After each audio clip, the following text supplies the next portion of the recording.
Bienvenidos al curso de hermenéutica y exégesis bíblica. En el día de hoy vamos a hacer una explicación magistral acerca de este curso. Lo primero que quiero que quede claro es que la hermenéutica, pues como ustedes lo pueden ver, son los principios generales acerca de la interpretación de la Biblia como palabra de Dios. En la Reforma se creó un principio, el principio del libre examen, a través del cual la persona de manera individual puede acercarse a las escrituras, leerlas con toda libertad, y ese es el libre examen. No necesitamos de otra institución, persona, para leer las escrituras y hacer una interpretación de la misma. Pero para hacer dicha interpretación necesitamos tener en cuenta que eso exige un estudio concienzudo y pormenorizado de las escrituras. Hay que tener la objetividad para estudiarlas no desde nuestra perspectiva, eso se llama una eisegesis, sino desde un estudio que nos provea todas las aproximaciones al texto y que nos dé la objetividad en nuestro estudio.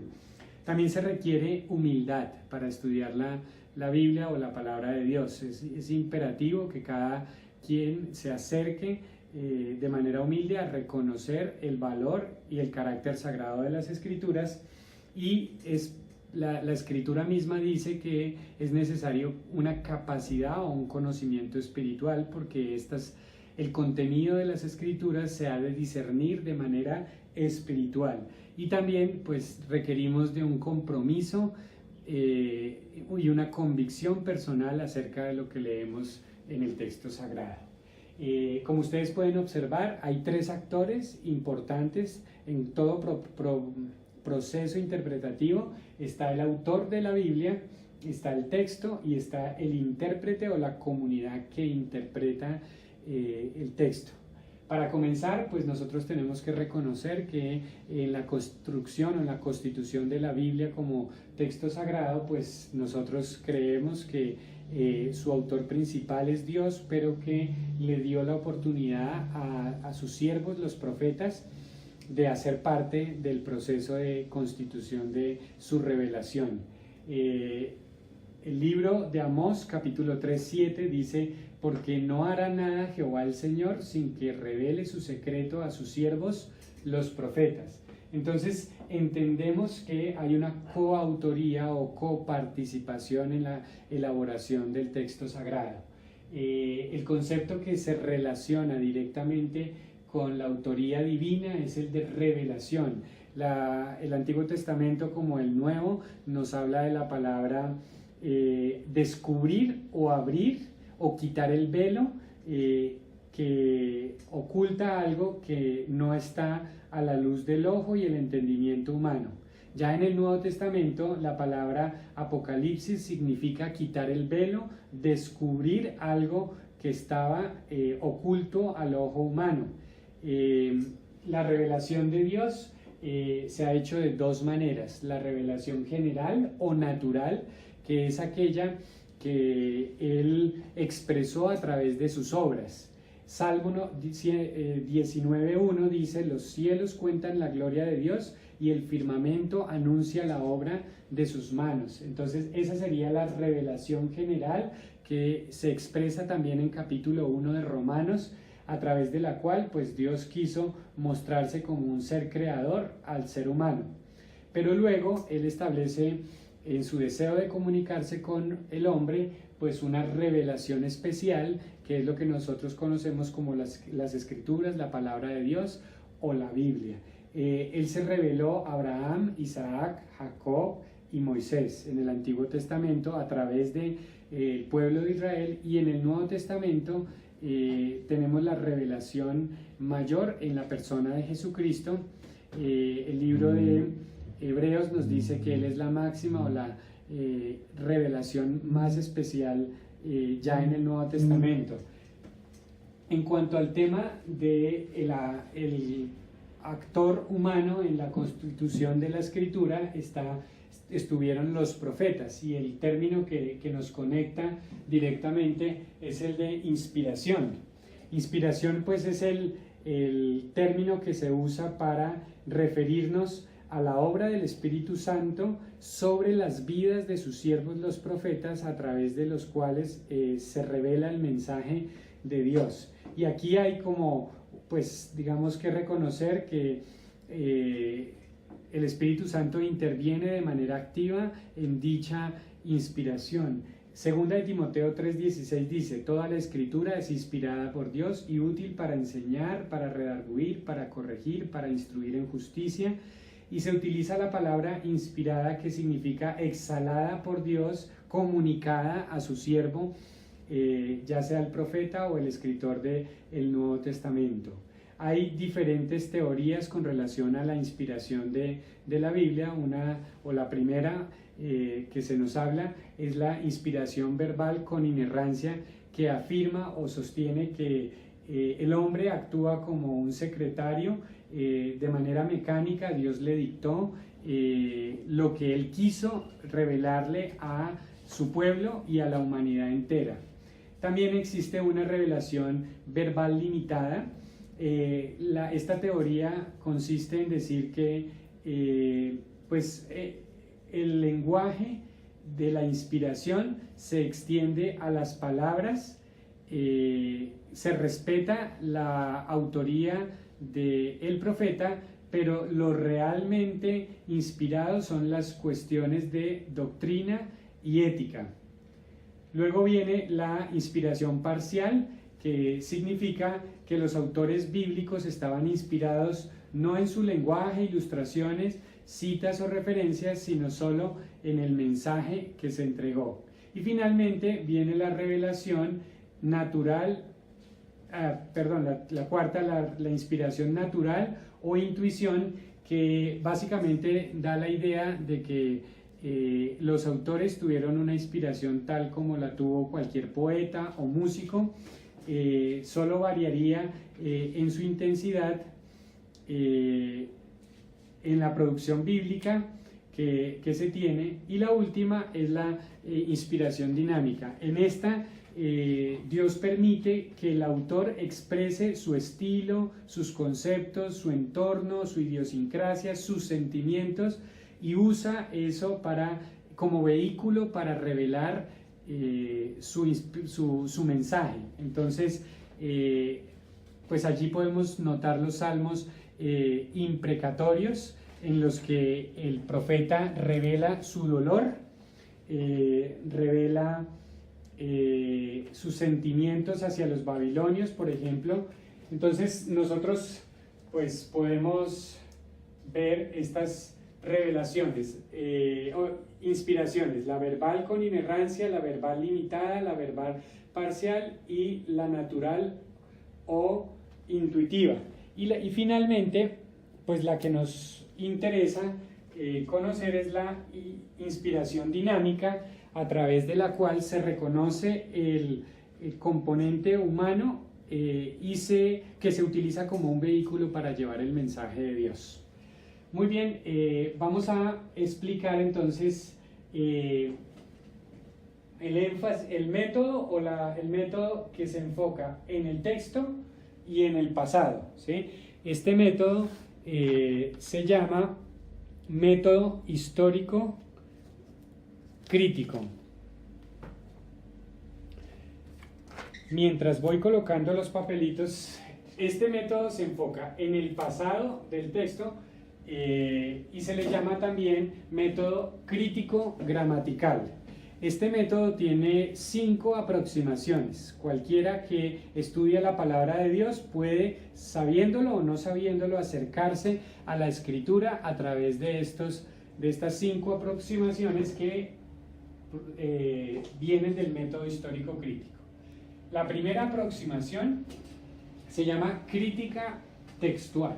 La crítica textual se enfoca en el origen y las fuentes del texto inspirado por Dios. Entonces, a los críticos textuales les interesará estudiar los papiros, los pergaminos, los leccionarios y aquellos documentos que construyeron o elaboraron los padres eclesiásticos del siglo III, del siglo IV, etcétera, etcétera. Entonces, No todos los pastores y los líderes tienen acceso a estos materiales porque eso implica un nivel de preparación diferente.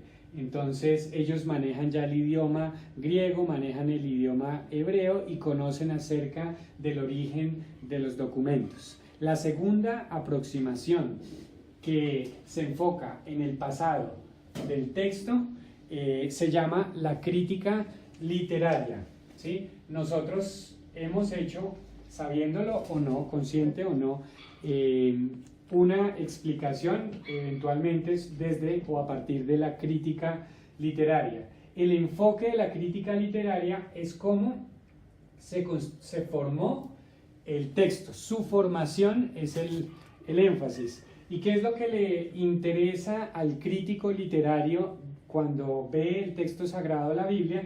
Pues le interesa el estilo en el que fue escrito cada texto.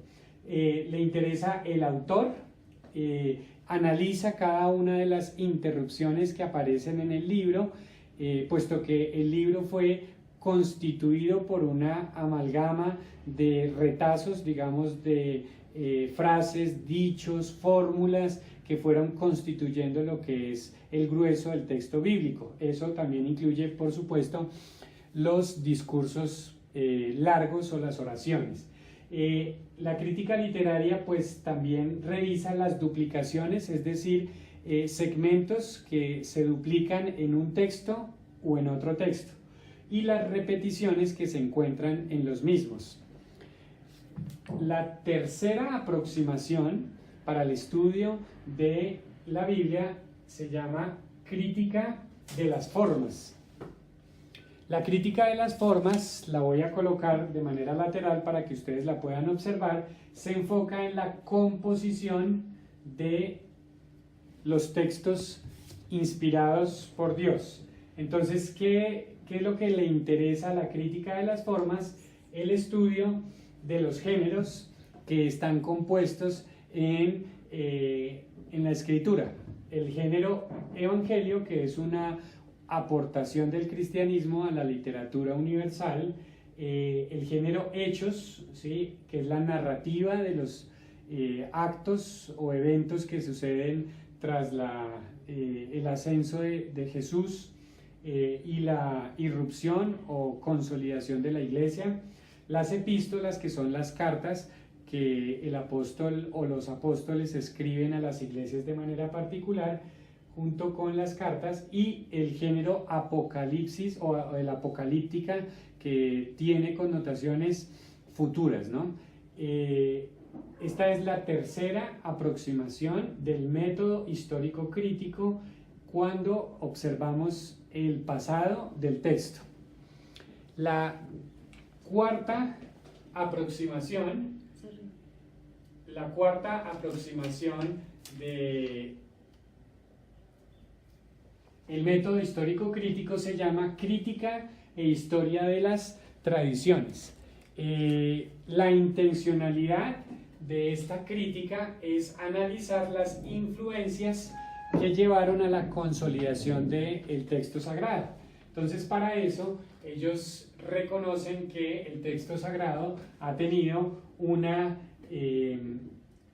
importante influencia de la tradición judía, otra de la secta del Qumran, que es la secta que algunos consideran a la que hacía parte Juan el Bautista, y de la que en 1948-1950 se encuentran los pergaminos del Qumran, ¿no? Está la tradición helénica, que es la griega, de la cual tomó o bebió mucho el apóstol Pablo, y pues todo el texto se constituye o se empieza a construir a través de la tradición oral, de la repetición tras la repetición y de la tradición escrita, cuando ya los escribas y los masoretas empiezan a traspasar toda la tradición oral al texto escrito. Finalmente, nosotros podemos observar que la quinta aproximación al estudio del texto bíblico es la crítica e historia de la redacción, la intencionalidad o el propósito de quienes hacen parte de esta aproximación es analizar la intención del autor en el momento en el que escribe el texto.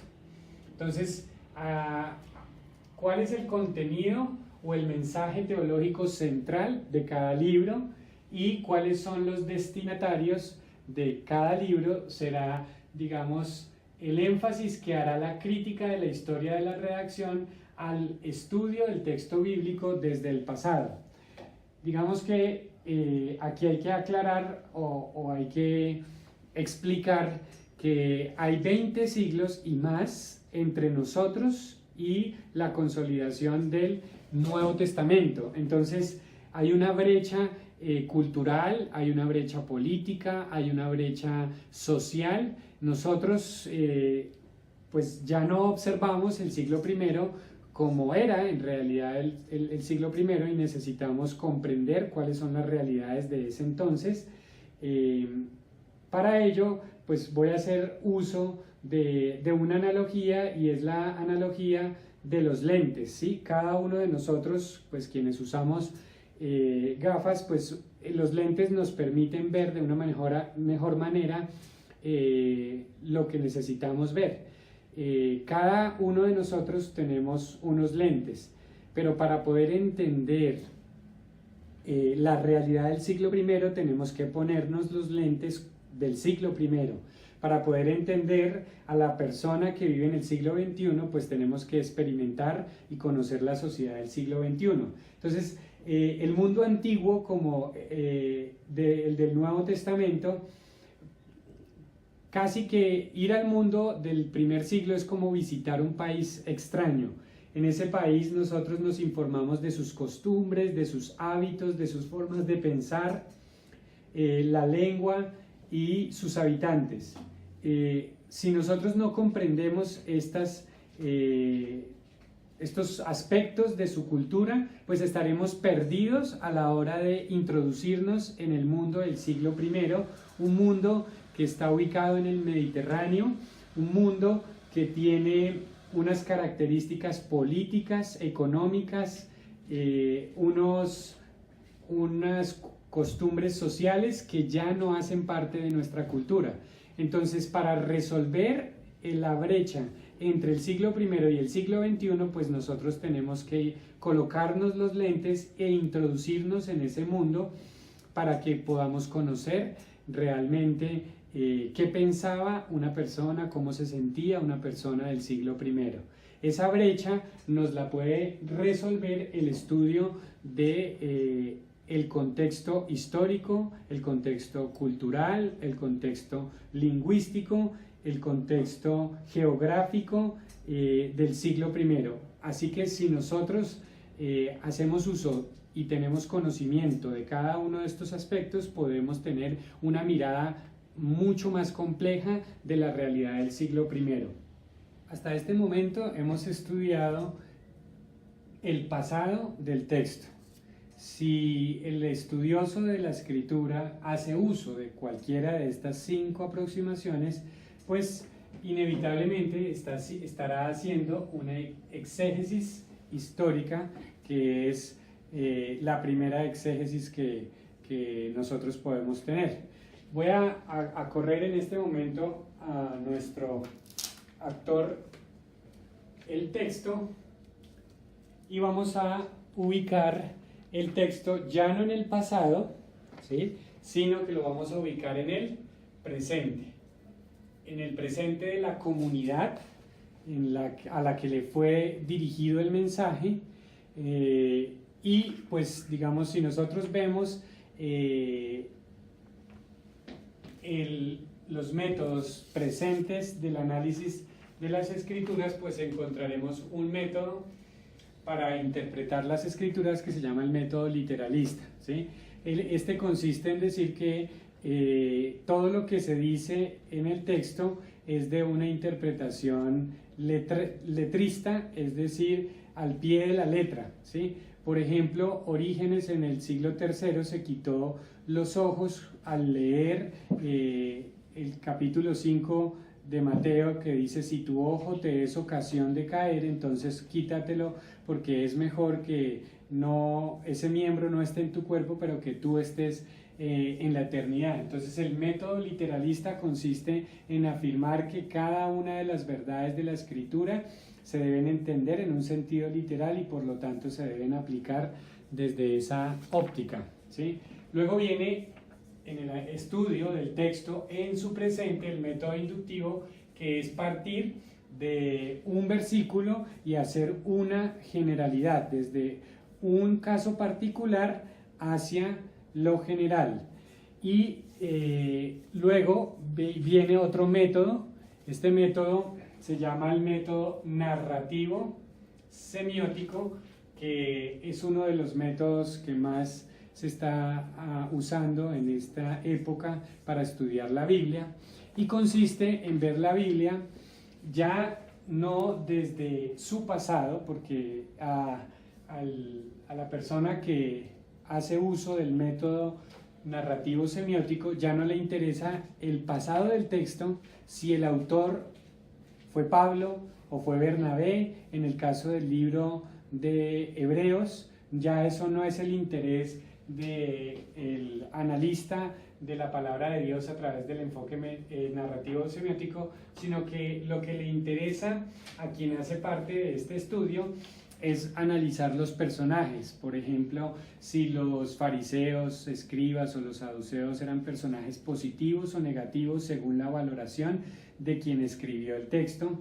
Le interesa entonces hacer un análisis o caracterizar a cada uno de los personajes, los matices, ¿sí? Hay cambios, hay giros.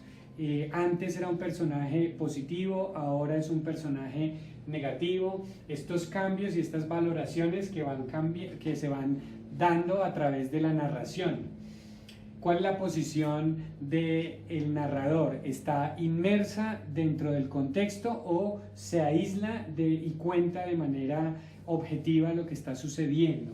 ¿Cuáles son los escenarios geográficos? Muchos escenarios geográficos en la escritura tienen una connotación negativa, sobre todo, por ejemplo, si nosotros hablamos de Tiro, de Sidón, de Capernaum, ciudades que no creyeron al mensaje de Jesús. El tiempo que es corto o es ampliado, digamos, el narrador cuenta los hechos de manera rápida o los cuenta de manera ralentizada, se demora bastante en el desarrollo de sus discursos o no. Interesa la trama, digamos, la intriga, en qué termina la historia. Eso es lo que interesa al método narrativo semiótico, y por supuesto de todo este análisis se extrae el propósito central del mensaje. Entonces, por ejemplo, si ustedes analizan Lucas 15, pues nos habla de lo perdido, 3 cosas perdidas.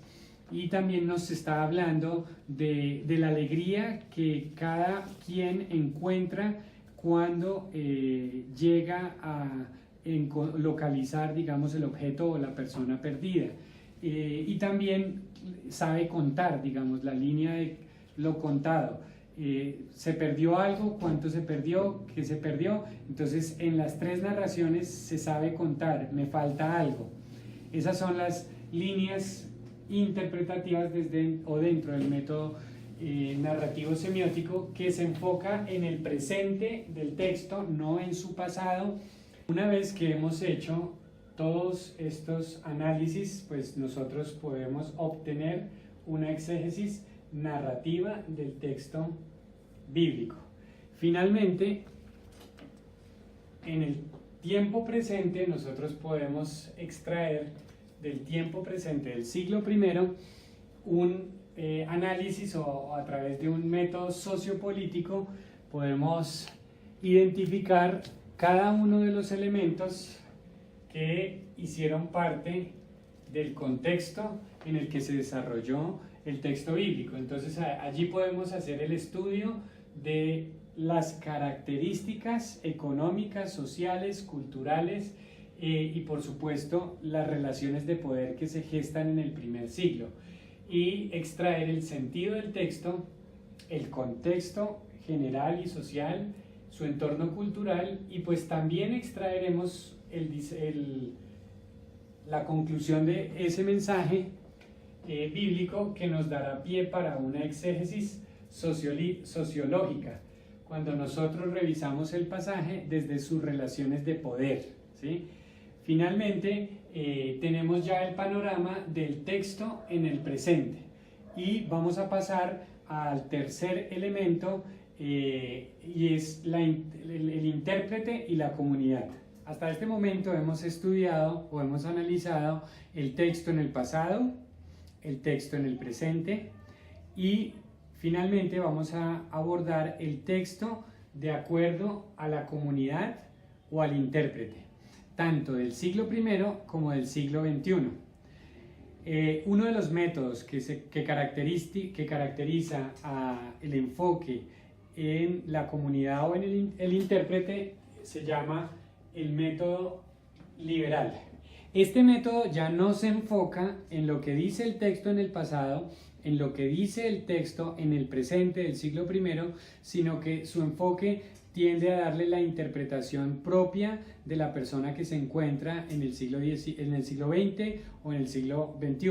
El método liberal proviene de la teología liberal, que es una teología que se basa en la razón y que excluye cualquier tipo de acto milagroso o de Dios en el accionar de la humanidad.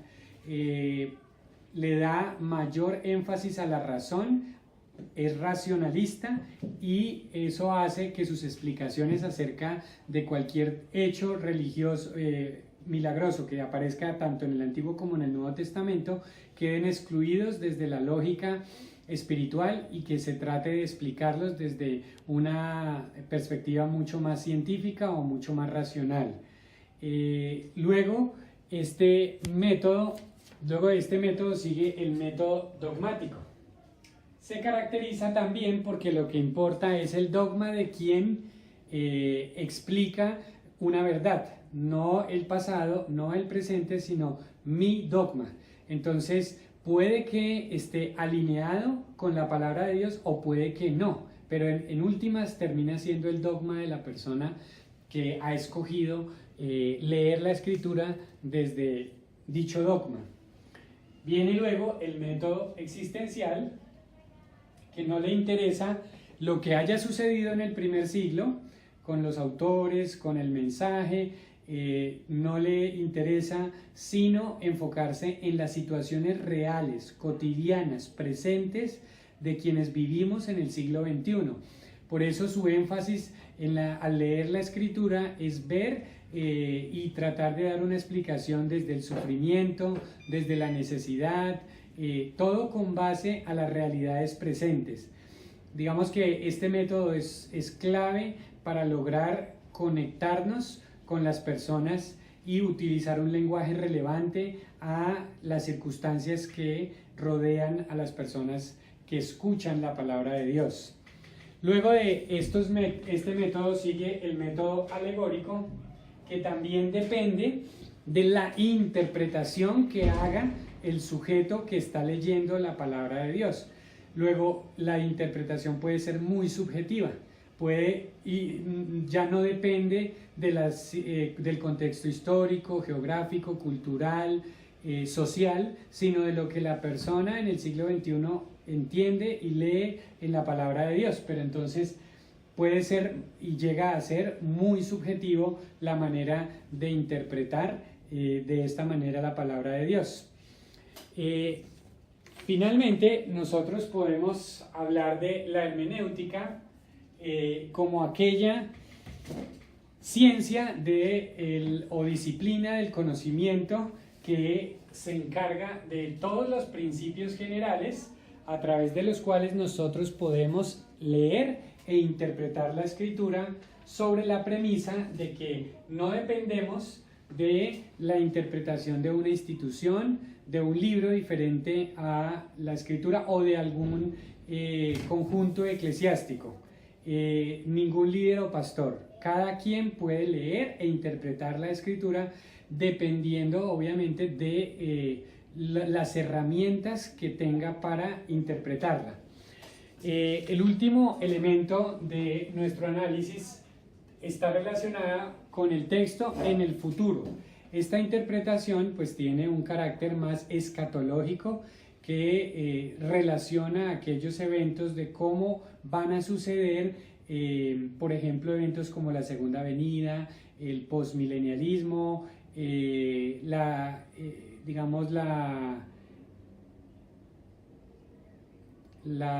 ¿cómo lo decimos?